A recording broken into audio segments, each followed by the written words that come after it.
OK, c'est pas un setup idéal, là, mais c'est tout ce qu'on a. Je vous invite de prendre une page et puis de faire comme je suis en train de faire dans le modèle ici. Et puis ce que vous aurez besoin, c'est bien sûr un stylo et puis une règle. Okay. Utilisez la partie supérieure de votre page pour ce diagramme. Alors, on va être en train de faire une carte du monde. Alors, une carte Mercator. Alors, vous avez juste besoin de faire un gros rectangle.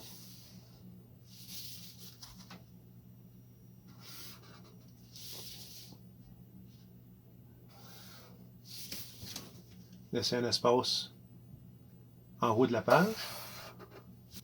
Séparez votre rectangle avec une ligne horizontale, juste dans le milieu. Cette ligne-ci dans le milieu, ça c'est l'équateur, bien sûr. L'équateur, on sait que ça va diviser la Terre en hémisphère nord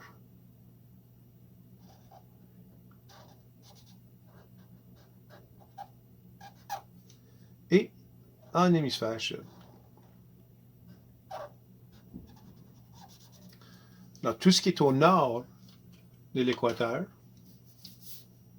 c'est l'hémisphère nord. Tout ce qui est au sud, bien sûr, tout ce qui est en dessous, c'est le sud. Alors, on sait que ça, c'est l'équateur. Et ça, c'est combien de degrés? 0 degré, bien sûr. Et puis, on a aussi déjà vu que cette ligne ici, c'est quelle partie du globe? C'est le pôle nord, bien sûr. C'est un point, mais qui est étiré aussi large que l'équateur dans ça ici. Alors, on va appeler ça le pôle nord. Et puis, c'est 90 degrés nord. Même chose en bas ici. On s'en va de 0, on s'en va jusqu'au pôle sud, qui est un point au bas du globe. Mais on l'a étiré aussi large que l'équateur ici. Alors, on appelle ça, ce point-là, 90 degrés sud. N'oubliez pas votre S. Je n'ai pas laissé beaucoup de place là, moi, mais c'est ça qu'on a. OK? Maintenant, j'ai utilisé différentes couleurs, juste pour distinguer ça. Là. Mettez une ligne dans le milieu de votre rectangle maintenant, une ligne verticale. Ça ici, c'est le méridien de quelle ville en Angleterre? Le méridien de Greenwich, c'est bien ça. OK? Alors ça va diviser la Terre en hémisphère Est.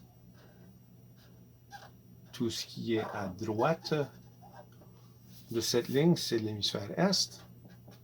Et tout ce qui va être à gauche, ça va être l'hémisphère Ouest. Hein? Je vais juste mettre un W encore, juste pour éviter la confusion avec le O et le 0. Le méridien de Greenwich mesure combien de degrés? 0 degré, bien sûr. Et puis, l'hémisphère Est, on va aller jusqu'au bout ici. Cette ligne ici, comme on le sait, c'est l'autre bord de la Terre. Hein? Si on y pense, c'est ça, c'était le méridien d'origine. Si on était pour faire un cylindre avec ça, on peut voir que cette ligne et cette ligne, c'est la même ligne. C'est la ligne opposée du méridien de Greenwich. Alors, l'autre bord de la Terre. Comment est-ce qu'on appelle cette ligne? La ligne de changement de date. OK? Alors, ça et ça, la même chose.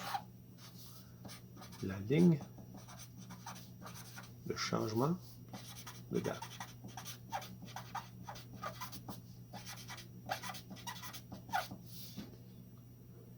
OK? Et ça mesure 180 degrés. 180 dans une direction, 180 dans l'autre. En tout, ça fait combien ça? 360 degrés. Toutes les différentes places qu'on aurait là-dedans, là, comme disons, on était pour mesurer 7 lignes de longitude. On serait à mi-chemin à 180, ça serait 90 degrés. Qu'est-ce qu'il faudrait mettre après ça, là? 90 degrés est. On est dans l'hémisphère est ici. Même chose ici, 90 degrés après mi-chemin, 90 degrés ouest. Une dernière chose, là, méridien de Greenwich.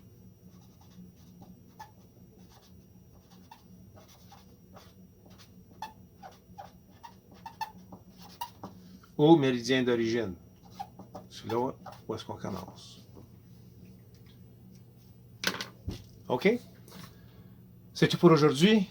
Demain, on va regarder latitude et longitude en plus de détails.